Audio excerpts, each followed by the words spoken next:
Pag-usapan naman natin ngayon yung isang current na senador.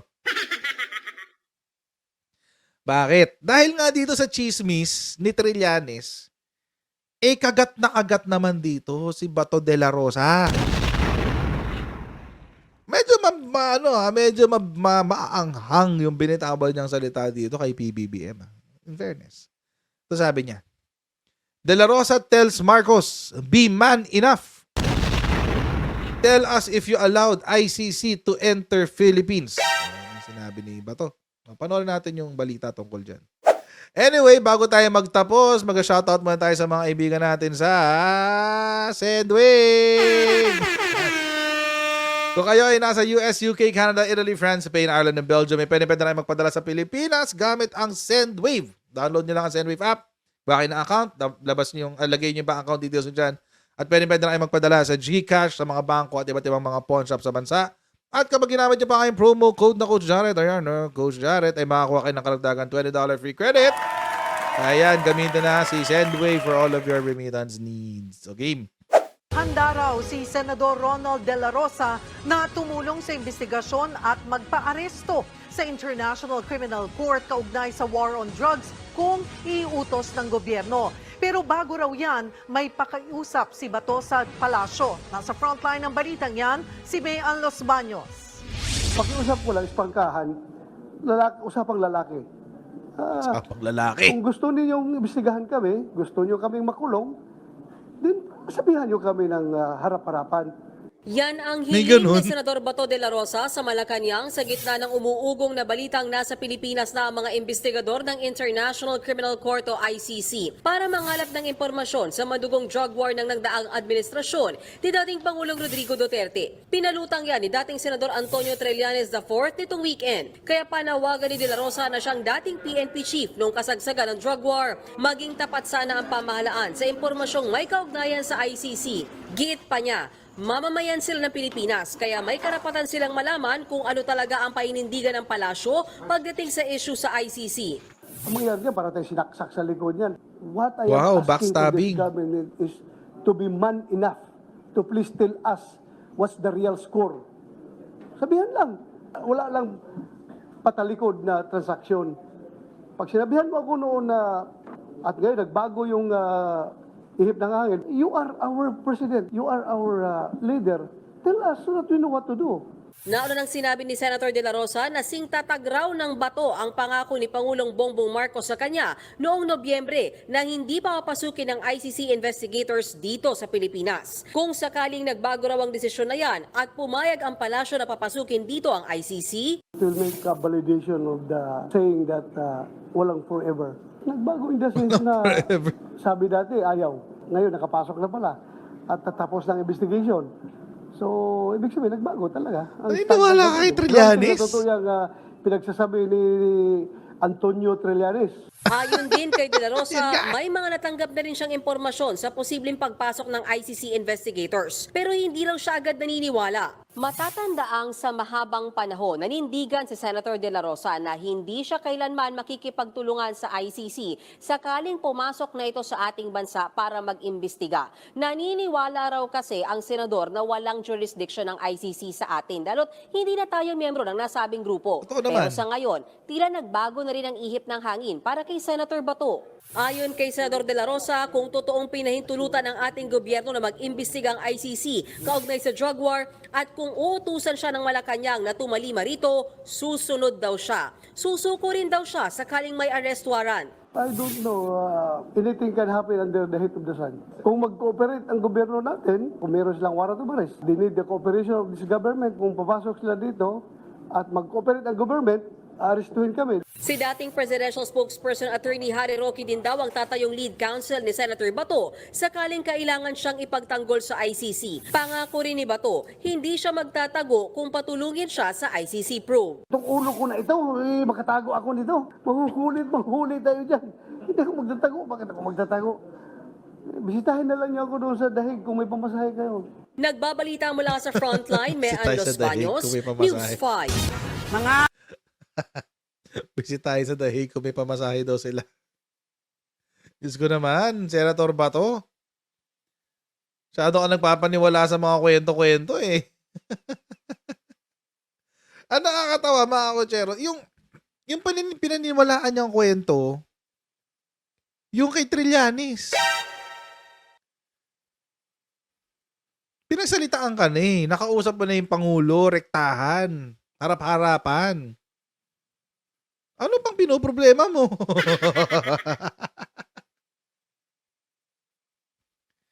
Ano ba pinoproblema niya? Harap-harapan ng rektahan eh. Ano ba pinoproblema niya? Sanay kasi sila sa double talk kasi gawain nila yun. Sanay kasi kayo sa double talk. Kasi ganun ang ginagawa sa inyo. Oh. Kaya ka naaaning. Kaya kayo naaaning kasi gawain nyo eh. Kayo yung gumagawa sa partido nyo. Nakailang double talk na ba si Digong? 'Di ba? One time go na go tapos all of a sudden biglang magbabawi, 'di ba? Ganun siya eh. Tapos sasabihin ng mga vloggers niya, this, ano lang yan. That's the genius of President Duterte.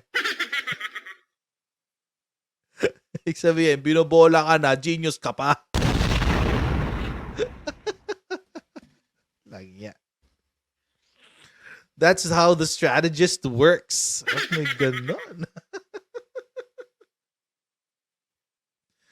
Diba? Ganun si Digong eh. Sanay siya sa double talk. Kaya siguro, doon na sanay si Pato. Baka doon siya sa ganun sistema na sanay. Baka ganun. Ba't di mo tanongin si Presidente? Nakakausap niya naman siya ng rektahan, di ba? Nakakausap niya naman siya ng rektahan. Why not? Usapin niyo. I-confirma niyo sa kanya. Kasi naniniwala kayo sa mga chismis-chismis. Siyempre, mas maniniwala siya kay Harry Roque. Siyempre, kapartido niya yun. Niniwala talaga siya doon. Iniwala talaga siya doon. Pero 'di ba? I mean, kung naaaning ka, o di kausapin mo na rektahan. Kaysa yung sabihan mo na na dito, usapang lalaki, ganyan-ganyan, etc., etc.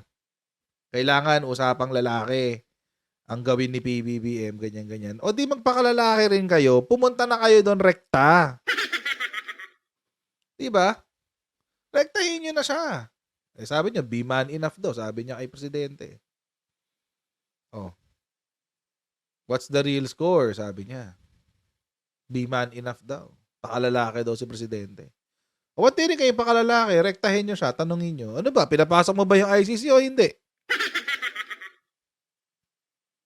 Oh. Diba? Pwede naman yun. Kaysa yung nag-aalala kayo dyan, tapos kung ano-anong sinasabi nyo na baka pinapayagan, baka ganito, sabi ng ganito. Oh. Sabi ng ganito, sabi ni Harry Roque, ganito, sabi ni Trillanes, ganito, etc., etc.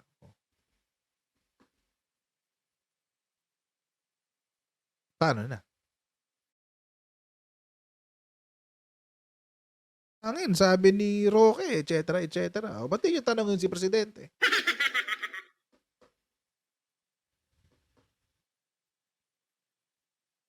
Rektahin nyo. Mga politiko kayo eh. Di ba? Magkakasama kayo nung campaign eh. Kakasama kayo nung campaign. Pero mga kotsero, ito lang naman yan. Simpleng-simple lang naman yan. Hanggang ngayon, hindi pa ako nakakakita ng pagbabago dito. Wala pang statement against this si Presidente. Wala pa. Nothing official. Sabi, PBBM reiterates ICC has no jurisdiction to conduct probe into former President Duterte's war on drugs. Laro silang jurisdiction. Hindi pa nagbabago yan. Wala pa nagbabago dyan. Wala pang bagong statement simula November 24, 2023. Wala pa. Ito pa rin. Ito rin yung sinabi niya nung tumatakbo siya bilang Pangulo. Ito rin yung sinabi niya nung in-interview siya kailan ba to? Last year. Ito rin yung sinasabi niya nung ilang beses dinismiss or dininay ng ICC yung apela ng Pilipinas. Paulit-ulit siya nang sinasabi, hindi siya pumapalya. Hanggang ngayon, ito pa rin sinasabi niya. So baka hindi si PBBM ang nagbabago, baka kayo ang nagbabago. Kasi for all intents and purposes, hindi naman nagbago ng sinabi si presidente. Kayo ang nagbabago. Naaaning kasi kayo. Ba't ba kayo naaaning? Akala ko ba wala kayong ginawang mali? Akala ko ba sa sinabi ni Digong, akala ko ba ginawa lang niya lahat para sa bayan? Bakit si presidente ang kailangan umalo sa mga kinakatakutan niyo? Hindi ba dapat si Tatay Digong ang kinakausap niyo? Kasi hindi ba dapat kayo ang nagko-confer sa isa't isa kasi kayo yung kinasuhan?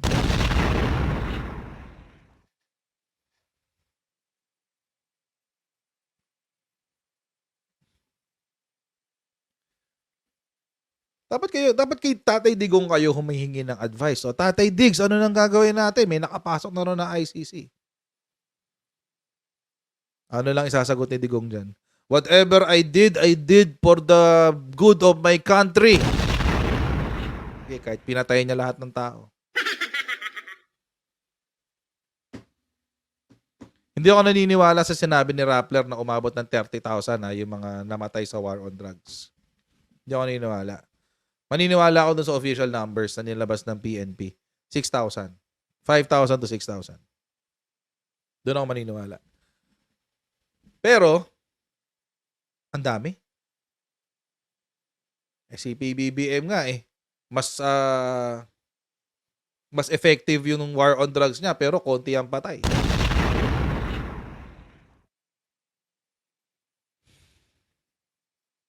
Mas epektibo yung war on drugs ni Presidente Bongbong pero 300 lang ang patay sa isang taon.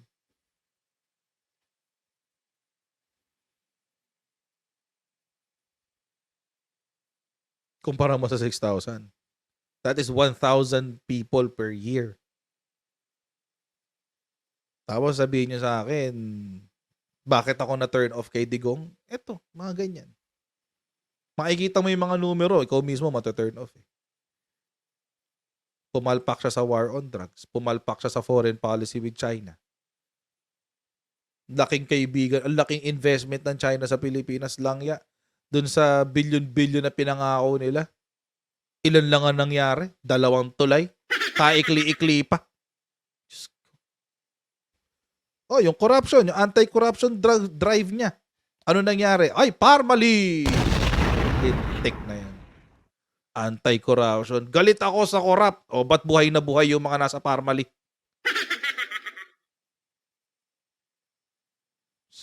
Tigilan ako. Binaon pa sa utang ang Pilipinas. 6 trillion pesos. Tapos sino nagbabayad ngayon? Si Presidente Bongbong?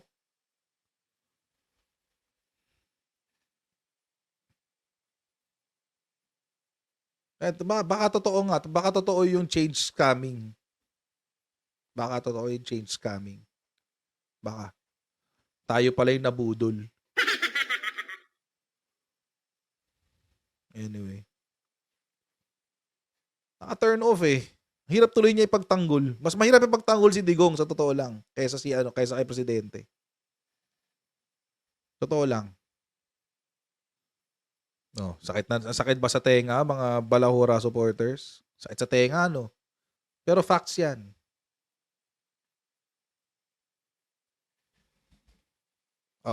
Nagganyan si PBBM,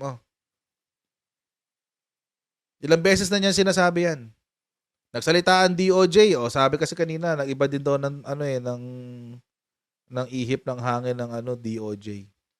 Nagsabi ang DOJ noong January 3, no contact with ICC. Hindi raw sila kinontak ng ICC. Kahit na may mga nagsasabi na nasa Pilipinas na investigators. Yan ang sinabi ng DOJ. Di naman daw sila kinakausap.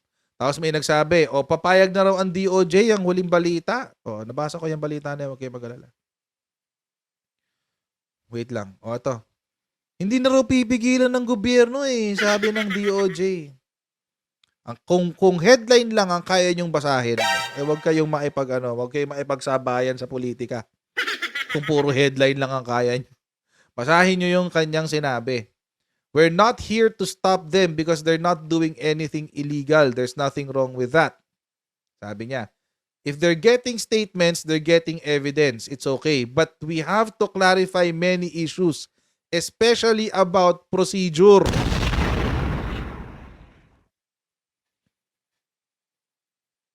Kailangan linawin yung procedure. Mga kotsero, meron tayong tinatawag na procedure. Ito, buti kakatapos lang ng subject ko kanina. Ito, pinag-aaralan namin to. 1 taon to pinag-aaralan. Rules of court. Yung gaano kakapal yan.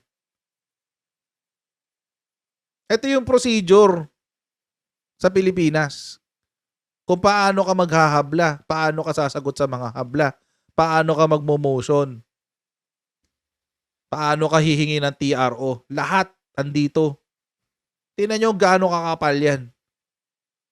Maliit pa tong libro na to partida. Ngayon, dapat yung ginagawa ni ICC, alinsunod dito. Kasi ito yung batas natin sa Pilipinas. Kung hindi nila sinusunod yan, yung kinukuha nilang ebidensya, anong mangyayari? Fruit of the poisonous tree. Inadmissible. Imagine, ganitong libro, 1 taon mo lang pag-aaralan, 1 taon lang. Mga kotsero, 1 taon lang to. Ang kapal nito, tingnan nyo yung font, gaano kaliit. Tingnan nyo yung font. Gaano kaliit ang font. So dapat talaga, kung mausap itong ICC, kung nandito sila. Hindi naman talaga illegal kumuha ng bumili. Hindi naman illegal kumuha ng statement, hindi illegal kumuha ng ebidensya. Pero kailangan sumunod ka sa proseso ng bansa.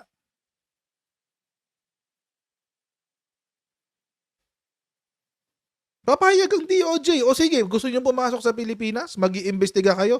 O mag-uusap tayo, let's clarify procedure. Pag-usapan natin yung proseso. Si Tulfo meron yan, may sarili siyang version.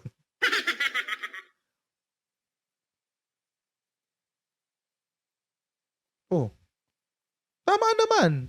Tama naman yung sinabi ni we will have to deal with several legal implications of the action of the ICC in the Philippines. And it might have to end up in the Supreme Court of the country. Kasi pag hindi sila sumunod dito, mga kotsero, pag hindi sila sumunod dito, si ICC, sa rules of court natin sa Pilipinas, pag hindi sila sumunod dito, may invalidate yung nakuha nila. Unless, di ba? Nag-aksaya lang sila ng oras dito. May proseso tayong sarili. Pag hindi sila sumunod dyan, o di yung ebidensyang nakuha nila, dadali natin sa Supreme Court. Bakit? May judicial system tayong sarili. May ganyan si Idol Rapi, may ganyang version, 1 page lang. Tapos isa lang nakasulat. Murahin mo sila. Yun lang ang rules. Yun lang ang rules of court niya.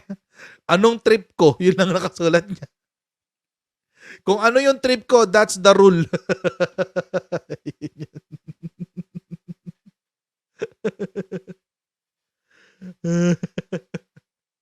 Ang rules of court ni Idol Rapi, kung anong trip ko. Diyos ka. Ayan, dagdag pa ni Remulla, procedural matters have to be observed to make sure that the rights of people are respected. Alam nyo mga kotsero, ito kasi ang diferensya dyan. Halimbawa, Naalala nyo yung sa kaso ng ano ba to? Yung sa Hawaii, yung kinasuhan si Marcos Estate sa Hawaii. 'Di ba anong sinabi ng ano diyan? Nanalo sila sa Hawaii. Ang mga aktivista. Kinasuhan ng human rights violation si presidente sa Apolacay.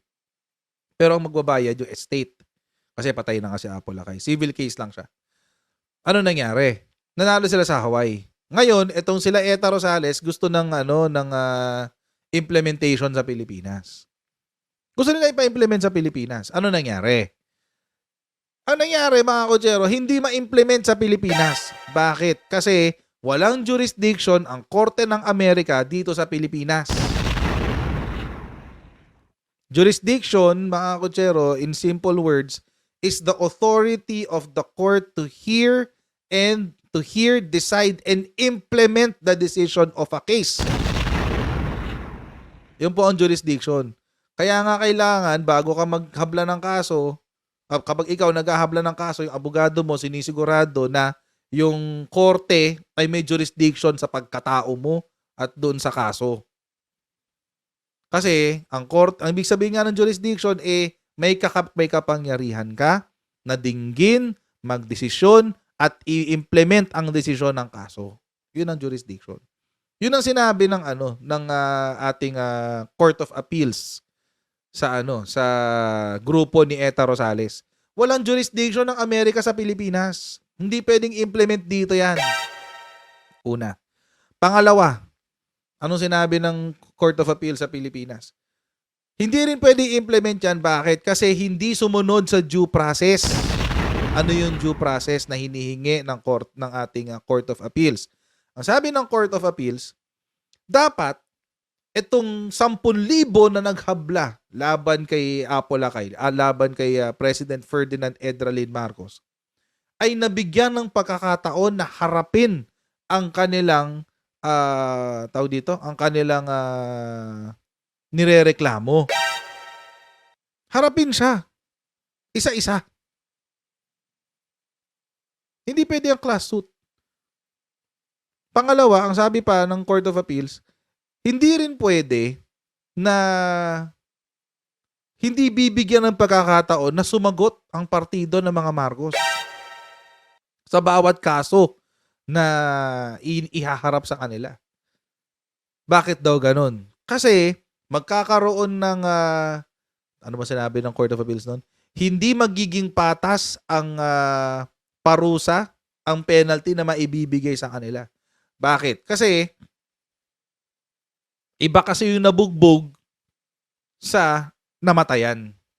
Iba kasi yung nasampal lang ng isang pulis sa nagkaroon ng desaparecido. Ang ginawa kasi ng Amerika sa lahat ng mga naging biktima daw ng martial law, parang bibigyan lang yata ng $2,000, $2,000, $3,000. Lahat 'yun, pare-pareho. So kung nasampal lang ako ng pulis, kasama ako dun sa 10,000 na reklamo na violate ang human rights violations ko, na violate ang aking human rights. Tapos yung isa may desaparecido, ay pareho ng 3,000 na makukuha namin. O sinong lugi? O di yung isa. Nasampal lang ako, buhay ako eh. Yung isa namatayan. Hindi pa makita yung katawan. So merong miscarriage of justice. 'Di ba? Kaya nga very very complicated itong ICC. Importante talaga yung procedure.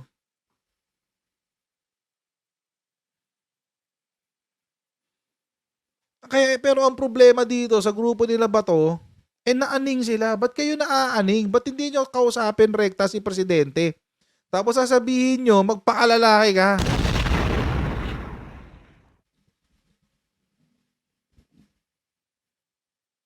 Kung pinapasok mo yung ICC, sabihin mo sa amin. Paano kung pag hindi naman siya nagpapasok? Paano kung nagpanggap na turista? Alangan namang bugawin mo, sabihin mo, ay, di ka turista, taga-ICC ka alis ka dito. Goodness.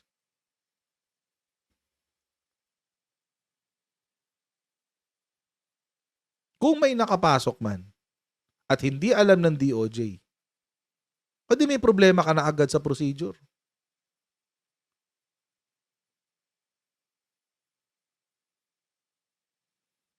Tapos sasabihin nyo, pakalalaki si Presidente. Ba't hindi siya tanungin rekta? May connection naman kayo sa kanya.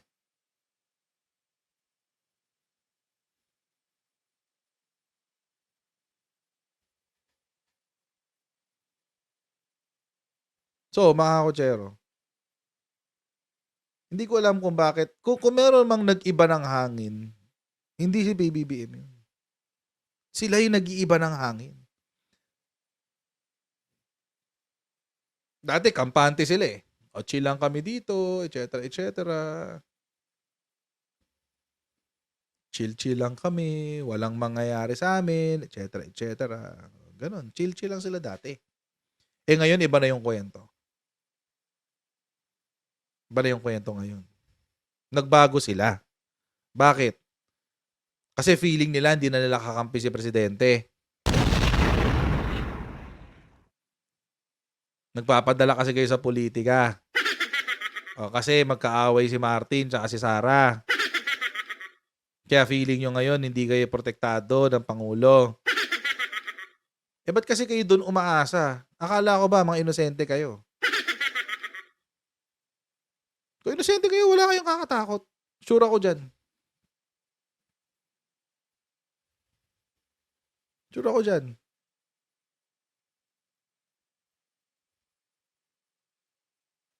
Kung inosente kayo, walang mangyayaring masama sa inyo. But then again, mga kotsero, ako, ang pagkontra ko sa ICC is more on jurisdictional issues. More on the issue of sovereignty. Yun talaga. Pero someone has to be held accountable dun sa 6,000 na namatay nung panahon ni Digong. At kung yung pulis ang kailangan parusahan, parusahan na yung pulis. Kasi sa 6,000 na namatay during the time of Digong, ilan pa lang ang nakahatulan? 3? 4? Ano? 5? 8? 8. 5 doon kay Kian. Tapos, 3 doon sa, yung parang pangalan nun, kay Kulot. Kulot yata yung pangalan nun. Kulot.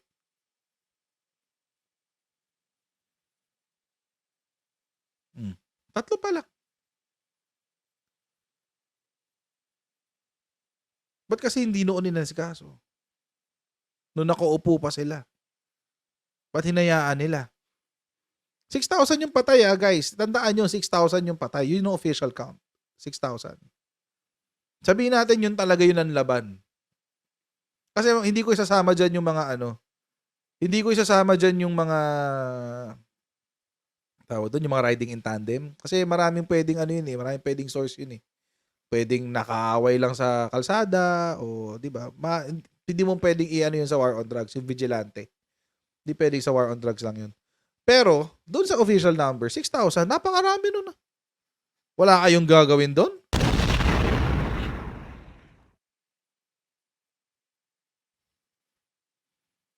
You should do something.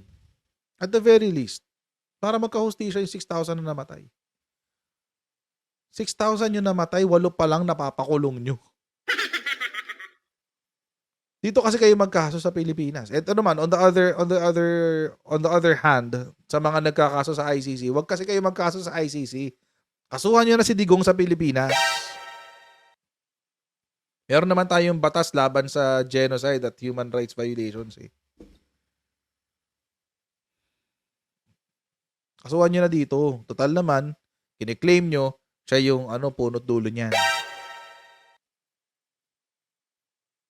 Ayan. So mga kotsero, maraming pong salamat muli sa inyong patuloy na panonood sa ating channel. Please don't forget to like, share, and subscribe.